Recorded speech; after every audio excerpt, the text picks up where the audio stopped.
Elles font la culture, un podcast pour et avec les actrices et acteurs du monde de la photographie. Je suis Véronique Prugnot. Bonne écoute. Bonjour Camille Lévesque. On est très heureux d'inaugurer ce premier podcast d'Elles font la culture avec toi. D'une part parce qu'on suit depuis longtemps ton travail d'artiste visuel qui porte essentiellement sur les relations, les questions d'identité et d'origine, mais aussi parce que tu as partagé à travers les réseaux sociaux ton statut d'artiste femme en détaillant la réalité de la vie d'une artiste en France. En 2014, tu crées le collectif Live Wild, un projet fou que tu as mené sur plusieurs années. Composé de 7 photographes et artistes, il est en réalité l'œuvre titanesque d'une seule et même personne, toi, Camille Lévesque, artiste visuelle née en 1985. Il y a déjà à travers ce vaste projet une envie de partager les différentes facettes de l'artiste et de sa pratique. Peux-tu nous en dire plus sur cette initiative singulière ? Bonjour Véronique, merci pour l'invitation. Et donc pour présenter Live Wild en quelques mots, ça a en effet commencé en 2014 et c'était dans une volonté de pouvoir expérimenter surtout différentes pratiques sans me restreindre. En France, on est quand même assez vite catégorisé, on est mis dans une case très vite, surtout au sortir de l'école quand on est artiste. On est souvent soit vidéaste, soit photographe, soit vraiment plasticien. Enfin, il y a vraiment en général une pratique prédominante en tout cas.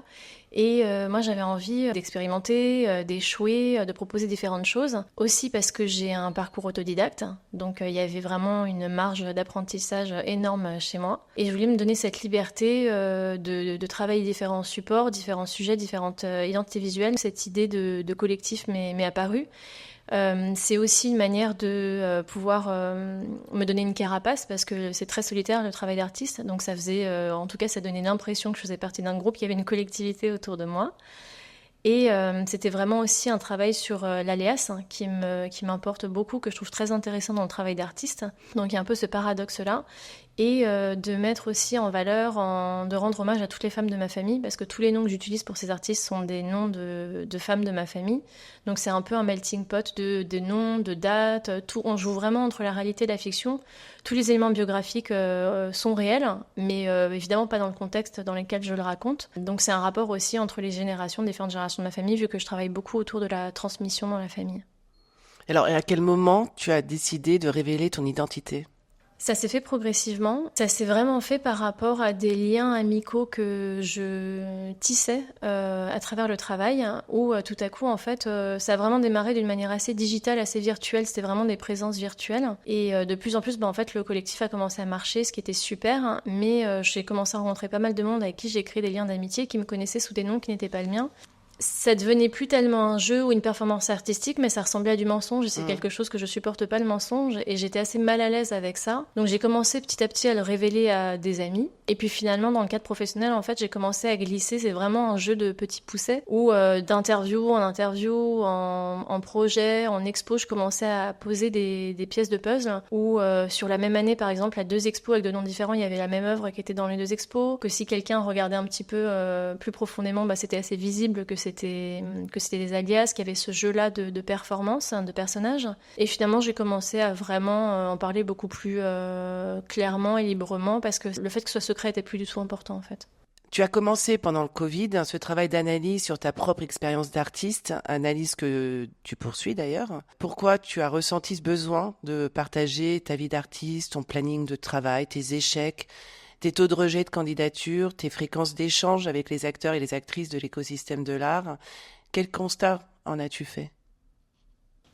Je pense que c'est arrivé dans un contexte où on parlait énormément de santé mentale, et je me suis rendu compte qu'il y avait quand même beaucoup de personnes de manière générale qui parlaient d'une santé mentale déclinante, essentiellement sur les réseaux sociaux vu qu'on n'avait plus trop de contexte de contact physique, et vraiment une prédominance chez les artistes. Surtout pour les personnes qui sortaient de l'école dans un contexte de Covid, c'était super dur. Et j'avais envie de parler encore par ce prisme des réseaux sociaux du fait qu'on partage évidemment nos réussites, on est toujours content. On fait ça comme, en fait, on est amené à faire notre propre com, et du coup de dire j'ai eu tel prix, j'ai tel projet, c'est super. Mais de jamais montrer l'envers du décor, que pour un prix qu'on a gagné, il y en a 40 où on a postulé et qu'on n'a pas eu, en fait. Et de commencer à partager toutes ces choses, tous les échecs dans l'année.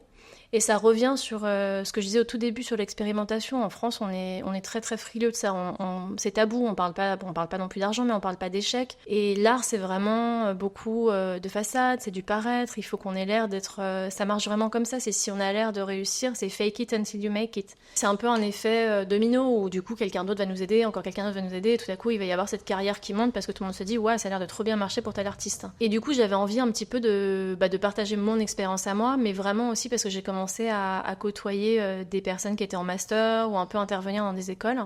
Et vouloir un peu raconter, en fait, ça craint pour tout le monde, on a des échecs quotidiennement.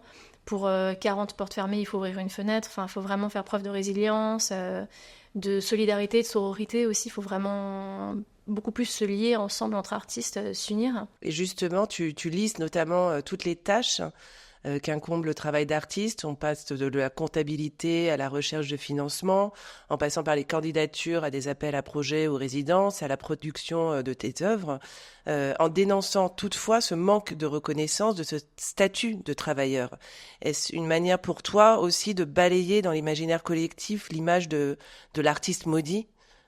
Alors complètement, 2020 c'est aussi l'année où je me suis syndiquée. Il y a vraiment cette image de l'artiste qui reste encore aujourd'hui en tout cas dans l'imaginaire collectif français et ou européen, où on déambule toute la journée en recherche d'inspiration et on crée, on produit, on vit un peu d'amour et d'eau fraîche.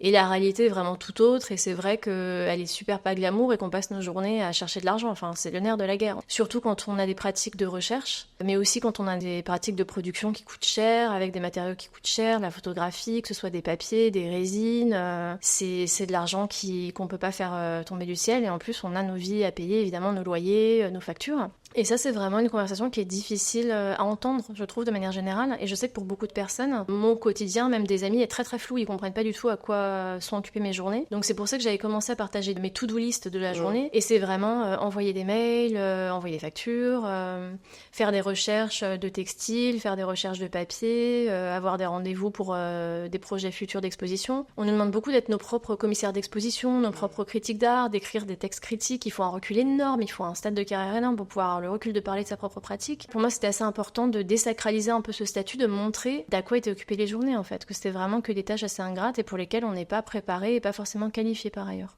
On sait à quel point il est difficile pour un artiste visuel de se retrouver dans toutes les formes de statuts proposés. Quel statut, toi, tu as choisi et pour quelles raisons ? Moi, je suis sous le statut artiste-auteur, donc dans le champ de la création photographique, même si je fais des choses un peu différentes. Ce régime me convient très bien, il correspond bien à un photographe, je trouve. Toujours à propos du statut, qu'est-ce que tu penses, toi, de la mobilisation pour la création d'un statut d'artiste-auteur au niveau européen ?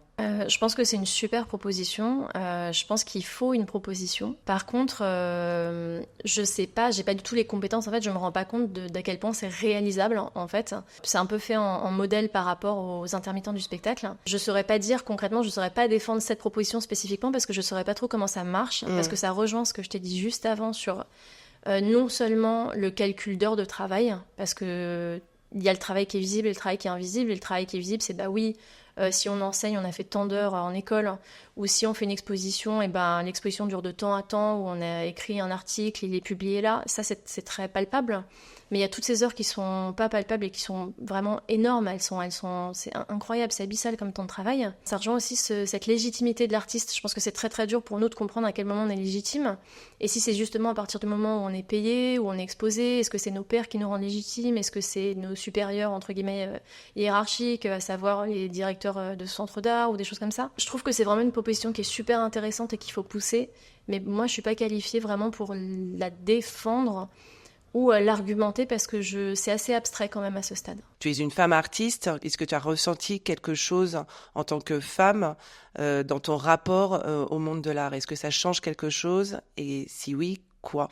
Alors je vais dire que ça change tout et dans tous les mondes d'être une femme et qu'on a forcément un rapport différent, qu'il y a des rapports de force qui sont en place, mais il y a aussi des rapports de force internalisés chez les femmes. Et notamment, je vois avec mes collègues femmes, on est freiné à relancer parce qu'on a peur d'embêter, on est freiné à exprimer notre opinion parce qu'on a peur d'être une emmerdeuse. On a beaucoup plus vite peur d'une étiquette et on est beaucoup plus sujette à la critique si on est une femme dans le monde du travail, et ça c'est pas du tout que le monde de l'art. Ce que j'ai partagé en premier m'exprimer sur les réseaux sociaux de un petit peu mes analyses de ma pratique professionnelle, c'était surtout le fait que j'étais entourée que de femmes et que toutes les personnes qui m'ont aidée, puis il y a peut-être 5 hommes qui m'ont aidée en maintenant à 10 ans de carrière pour une centaine de femmes. Et que ça, c'est quelque chose, quand j'ai fait ce constat-là, en fait, c'était pas du tout quelque chose que j'avais, qui était conscient, que j'avais intellectualisé. C'est un peu en faisant mes petits chiffres et tout comme ça pour parler de ma pratique, je m'en suis rendu compte.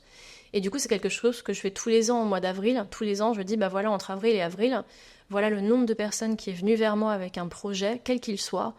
Tout type de projet, que ce soit une commande, un article, une mise en avant, ce podcast, enfin vraiment plein de choses. Et je fais la liste du nombre de personnes qui sont des femmes et des personnes qui sont des hommes. Et c'est alarmant. Alors, je parle pour moi, évidemment, je parle pas toutes les femmes.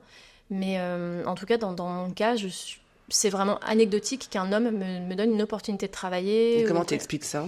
Je ne m'explique pas du tout, mais c'est un constat qui est réel. Il y a des chiffres à l'appui. Enfin, on peut suivre, si on suit vraiment toute ma carrière, on voit bien que les personnes qui m'ont contactée sont des femmes à la tête des institutions, à la tête des magazines, à la tête des organismes. Je n'ai pas de réponse, mais c'est vraiment quelque chose, par contre, qui est extrêmement visible. D'après une analyse que tu as réalisée en 2021, et je crois que c'est aussi quelque chose que tu fais assez régulièrement depuis, tu donnes un chiffre consternant. 98% des femmes avec qui tu as échangé mentionnent les conditions financières et le montant de la rémunération dès le premier mail, alors que seulement 1% des hommes l'évoquent dès le premier mail. Alors, c'est pas que la rémunération, en fait. Ça, c'est vraiment un exemple qui est très frappant. Mais c'est plus les manières de communiquer. Mais oui, les femmes sont beaucoup plus frontales, mais d'une manière, je sais pas comment dire, douce. C'est un mot que j'aime pas pour parler des femmes, mais c'est vraiment, c'est plus clair, c'est plus transparent. Vraiment, tout est dit dès la première approche. Alors, on va passer à un sujet un petit peu plus personnel, mais toujours dans le spectre de la femme. Tu es maman depuis peu. Qu'est-ce que cette révolution personnelle, cette nouvelle maternité, a-t-elle été ou est-elle toujours un frein dans la poursuite de ta carrière ? Alors, je pense pas qu'elle soit un frein. Très peu de personnes savent que je suis maman. Je l'ai pas crié sur les toits, volontairement. Et c'est quelque chose que j'ai pas non plus mis en avant parce que je suis réaliste et que je sais l'âge que j'ai, le milieu dans lequel je suis et que déjà que je suis pénalisée d'être une femme, si en plus je suis maman, c'est vraiment une peine, je le sais en fait. Et que tout à coup, on imagine que je suis moins disponible, sauf que je peux être moins disponible comme les 3/4 des artistes parce que j'ai aussi un boulot alimentaire, par exemple. Que un enfant, c'est pas une prison et que les 3/4 de mes collègues bossent en restauration ou dans plein de boulots où ils ont des impératifs, en fait, qui sont pas la création. Je n'accepte pas d'accepter que ça puisse me pénaliser, en fait, professionnellement. Bien sûr. Je reviens à tes études, à ton étude. J'ai trouvé ça assez joli que tu te nommes le plateau. Cette période étrange entre l'émergence et le statut d'artiste reconnu. Alors je vais te citer comme une antichambre dans laquelle on attend patiemment que quelqu'un nous tende la main pour réussir à percer. Apparemment, c'est là que je me trouve. Alors, est-ce que tu peux nous en dire un peu plus ? Est-ce que surtout quelqu'un t'a finalement tendu la main ? C'est exactement ça, ce plateau, c'est un sentiment super étrange et un peu ingrat de stade professionnel où t'es plus du tout émergent depuis un moment, mais en même temps t'es pas non plus établi dans le sens où on l'entend, où t'es bankable en fait, où t'es une valeur sûre d'investissement, où t'as à moins travaillé parce que tout le monde tout le temps vient vers toi. Autant en France on soutient beaucoup la création émergente, mais par contre l'étape d'après, même au bout de 10 ans où je suis dans ce milieu, je comprends pas bien comment on y arrive.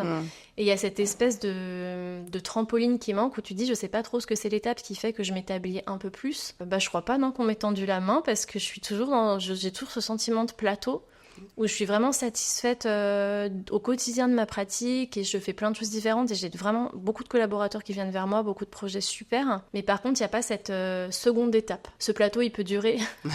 Et surtout quand on est une femme, il y a aussi un truc d'être un peu sexy quand on est jeune et on veut mettre en avant des artistes jeunes. Et je vois bien que par exemple, les commissaires d'expo qui ont 25-30 ans, ils mettent en avant des artistes qui ont 25-30 ans. Et je comprends tout à fait cette logique. Mais du coup, moi, je pense que j'existe pas dans ce rayon-là. Et celui d'après, des gros commissaires qui font des énormes solo shows, ils me connaissent pas non plus. C'est vraiment cette résilience, parce que c'est dur. Donc cette résilience de continuer à y croire, d'être là pour une raison aussi. Si on est là parce qu'on veut être célèbre, qu'on veut être aimé, c'est pas là qu'il faut être. Tu vis à Paris, mais tu as aussi vécu en Arménie, aux États-Unis. Est-ce que la dimension internationale apporte justement une valeur ajoutée à l'artiste? Est-ce que quelque part, il vaut mieux pas d'abord exposer à l'étranger pour ensuite être connu en France? Est-ce que c'est pas important de sortir de France et de se positionner à l'international pour des artistes? C'est complètement primordial. Moi, ça s'est vraiment fait par hasard parce qu'en fait, j'habitais pas en France à l'époque et j'ai du coup des regards, oui, de vécu dans d'autres pays qui sont très différents. Il faut voir autre chose, il faut travailler d'autres manières, il faut avoir des collaborations avec des points de vue différents, des contextes même économiques, sociaux, différents, politiques différents. C'est hyper important. Alors donc, tu as commencé cette analyse pendant le Covid. Aujourd'hui, en 2024, est-ce que tu as pris un peu de recul? Quel constat peux-tu faire aujourd'hui sur ce point de départ de 2020? Oui, il y a plein de choses positives. Je pense que malheureusement, les choses positives, c'est toujours des initiatives individuelles. Il y a une meilleure solidarité, ça pourrait être mieux, hein. Il y a une meilleure sororité. Et je vois quand même de plus en plus de prix pour les artistes émergents, pour les sorties d'école. Il y a de plus en plus de choses qui sont mises en place pour aider justement ces tremplins en début de carrière. Mais donc, il faut encore évoluer au niveau de la mi-carrière. Ce plateau qu'il faudrait arriver à dépasser. Complètement, parce qu'il y a un peu un vide intersidéral d'accompagnement à ce stade-là en fait de carrière. Donc peut-être essayer de réfléchir à des solutions d'aide aussi plus pérennes dans un plus long terme aussi. Parce qu'il y a beaucoup de choses qui sont sur le moment et c'est super, mais une fois que ça s'est passé, il faut trouver autre chose et on se retrouve à travailler comme des fous, à courir après les prix pour pouvoir être subventionné. Aux Pays-Bas, ils ont le fonds Mondrian. Et le fonds Mondrian, je sais plus les sommes, mais c'est à tomber de sa chaise. Hein. T'as à peu près entre 2 et 4 000 euros par mois pendant 4 ans pour juste être un artiste et être tranquille en fait. Tu laisses de côté tous les aspects domestiques, tous les aspects pécuniers, tous les aspects qui polluent ta recherche et ta pratique. Et t'es soutenu. C'est comme des bourses de recherche, quoi. On t'aide à travailler. On va finir notre podcast avec un exemple concret, puisque dans quelques minutes, tu vas partir dans le 19e à Paris, où tu vas animer pendant une semaine un atelier à la Maison d'Enfants, qui est un établissement financé par la mairie de Paris, qui dépend du champ de la protection de l'enfance. Quel en est le propos? Et tu disais que justement, tu développes de plus en plus des projets justement dans le champ social. Pourquoi ? Alors ce projet-là, donc il est à la Mex Manin à Paris et donc c'est un foyer pour des enfants placés. Le projet, il est en lien et il fait suite à la sensibilisation des enfants aux droits de l'enfance. Donc on parle de ça et on travaille avec le dessin, la peinture, le textile, la broderie. C'est assez complet, il y a pas mal d'activités. L'idée du produit fini, c'est de faire des drapeaux individuels où ils se représentent chacun un peu comme un drapeau de pays, mais pour leur identité à eux, pour se valoriser. Ça donne énormément de sens à ma pratique. C'est un travail qui est difficile mais très valorisant et où j'ai réellement l'impression d'avoir un impact, donc pas systématiquement et pas un impact sur tout le monde tout le temps, mais ça donne du sens à ma pratique et ça suit une idée de volonté de lien humain, d'échange, de transmission et d'essayer d'avoir un impact aussi petit soit-il, aussi local soit-il. Eh ben, merci beaucoup Camille et merci vraiment pour toutes ces transmissions que tu donnes. C'est beaucoup de générosité. Je pense qu'il y a énormément de femmes photographes qui vont écouter et réécouter ce podcast justement parce que tu donnes des données très précieuses et un retour d'expérience très précieux. On pourra aussi retrouver, si tu veux bien partager d'ailleurs, tes articles. On pourra le retrouver sur le site de Elles font la culture. Encore merci et bravo. Merci à toi. Elles font la culture, c'est un podcast du ministère de la Culture réalisé par l'équipe de la plateforme Elles font la culture. Suivez notre actualité sur notre site et nos réseaux sociaux.